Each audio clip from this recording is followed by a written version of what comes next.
Sure. At this point, the refugees are being integrated into communities. They've pulled them out. They're closing down the camps as much as they can.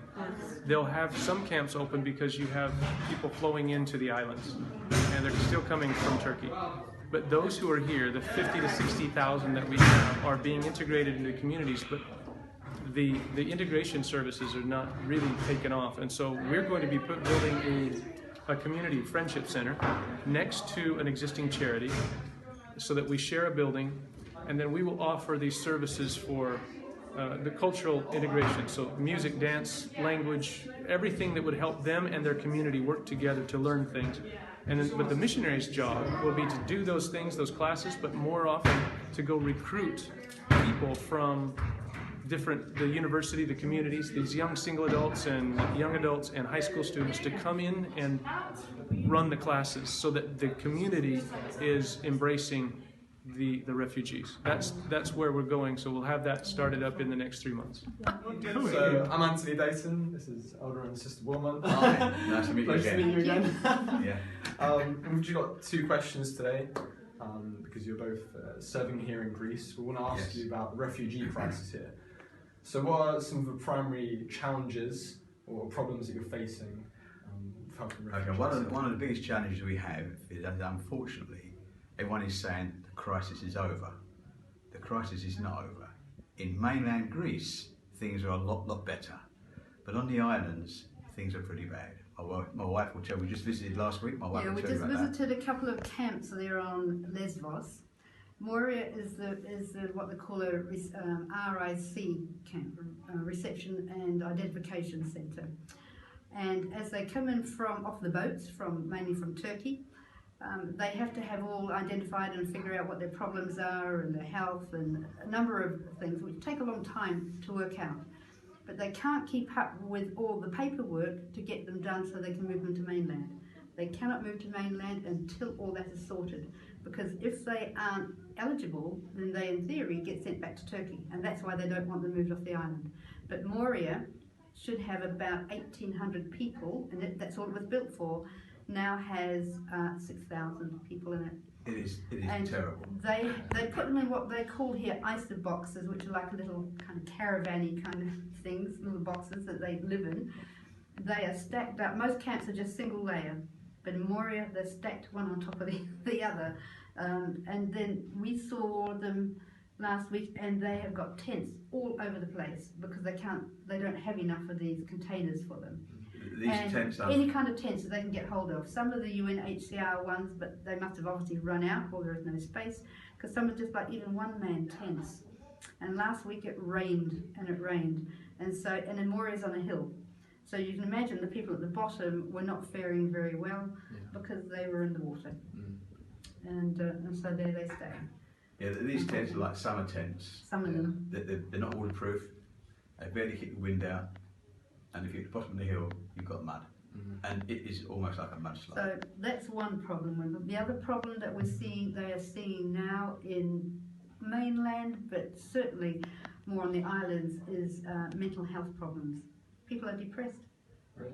Their hope is gone. Whereas before, Greece was just merely a moving through place. You know, you arrived at the bottom and you walked all the way up to the top and got onto the Balkan route and then went to Europe that way. When they shut those fences, those gates up there, people were trapped. People have been here a year, 18 months for some of them, and still here. And so some of them are still in the islands, and still not able to have paperwork sorted. And so over a year. they see no hope, and that has caused a good number of mental health issues, which unfortunately the Greek government is not quite prepared for. So our job as humanitarian missionaries, we do our best, LDS charities, to help various NGOs, various charities, to help these people. We haven't got a big task force here, it's the 2 of us. We have got manpower. We have the full-time missionaries to help us when we can. Some of the things. For some of the things. But basically the church are very good. We provide money to charities that are already in there. And they have the expertise. So we have extra food, we have dental equipment, we have things like this to help people. Very good, thank you for that. It was very well answered. And that kind of leads on perfectly to my next question. What exactly is the church doing to help the refugees? And I know they're kind of helping more in like mainland Greece. Can you just summarise what they're doing? We have helped on the islands as well. So you can divide into different kind of groups. We've been helping with some medical equipment, mainly in this instance have been dental. You can imagine these people for the last couple of years have probably not bothered or had opportunity for any dental things. They've been here a year or so. They arrive with bad dental health. And so there are a few charities that specialise in that. So we've helped in purchasing equipment for them. So we've done that. We've done what they call non-food items. In other words, if they need the shampoo or the babies need the diapers, all those kind of consumables, we've helped them with that. We've helped them in... I think the other thing that's important as well, there are lots of children, we call them unaccompanied minors, children without parents or without guardians. And these unaccompanied minors are very vulnerable to trafficking and various other things. So there are a number of shelters, you might call them orphanages, but you know, we're talking about up to 18 plus. And the church support many of these shelters. They're very expensive to support because you need staff, you need food, you need somewhere for them to go. But the church are doing a lot of work there, which is really, really nice. Yeah. What else have we done? Also, there are a number of the NGOs, non-government organisations, have run programs that help with either the women or the youth or the young kiddies, because some of the camps children have not been able to go to school. Now, this is what on the mainland they are really pushing for. Once they've had the vaccinations, they can go to school, and most are probably in a school system, but on the islands, again, no school. So some of these organisations, they provide education for the kids or entertainment for the kids. So all these things help with the mental health, of course. Yeah, we're also providing within the camps safe areas for the women, where the women can go, and there's no men allowed. I'm not allowed in, only Sister Wilmot can go in. And it's where the women can be by themselves, talking about problems they have, and away from the men. They can feel secure. Sometimes there's a lot of pressure on the women from the men. So there is a safe area where they can go, and we support that. The other thing we do as well, you imagine if you're there for a year or longer, you're bored. What can you do? Yeah. So we provide opportunities for them to say sew. We provide sewing machines so they can sew curtains, make dresses. Some of the men are really good because they're tailors. Yeah, some of them are pretty talented actually. They don't need patterns, they just cut and go. So it's not just the women, it's the men as well. Yeah. And so we provide things like that, things for them to do. Even basic things like just a little barber shop or a hairdresser's, some of the instruments that they need for that, so they can have a little bit of...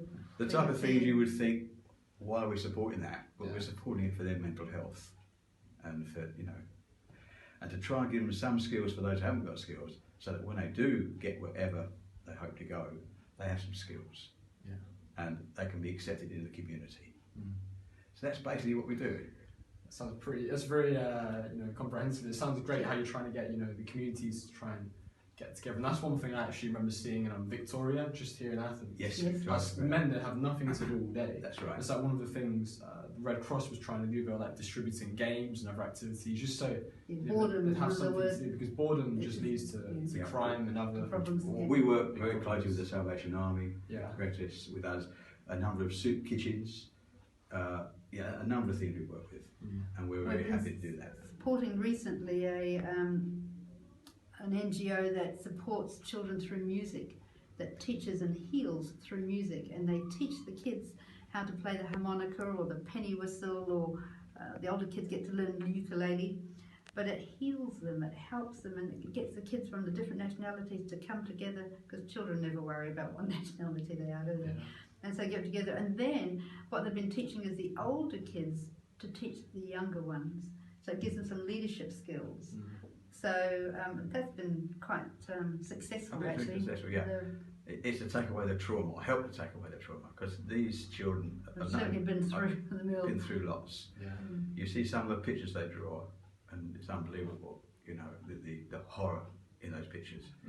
But I understand it helps get it out of the system. So if it helps get them out, then okay. But the music helps as well. Okay, so we're from London, England, as I was saying, but we actually live at Leicester now. Well, at least we live in Leicester. That's where our family are. My son, he and his wife brought over 3 big cases, big suitcases, full of clothing for the winter. We asked for socks, hats, gloves, scarves and underwear. And they brought these 3 big cases over, collected in their ward and in their stake. Many people gave them lots of stuff. And then one of the members paid for the cases to come over. That was another, which was really helpful. But they brought old cases over, so we didn't have to take them back. So we haven't got to pay to take them back. But if people want to do things, they need to look at seasonal things. Sometimes people send a load of clothing and stuff, and they're suitable for the summer, but this is winter now. And it's just not a matter of just clearing out your closet of the things that you don't want. You really have to think what these people wear. Some are very inappropriate things that get sent. We get wedding dresses sent, high heel shoes sent, bikinis sent. So, this is not what they want to wear. In the winter, the ladies wear leggings, the men wear tracksuit bottoms. They need good shoes. That's the one thing they always are crying out for, is good shoes, you know, sturdy enough shoes. In the summer they don't need anything too heavy, just easy flip-flops and things like that. But come the winter, they certainly need the scarves, the gloves, the things that they can keep warm with. So yes, just think of what is appropriate at the time. We had so sorry to interrupt, but sometimes some of the NGOs say, don't send us your stuff, send us your money. And if you look on different websites, because they can do more than money here, and they can buy it local, which helps the local economy, and so the local people aren't so upset that these refugees are getting all the things, but their poor people are getting nothing. And so it has a knock-on effect if people are willing to look for the donation pages on some of these NGOs, or even just donate it to the humanitarian arm of the church.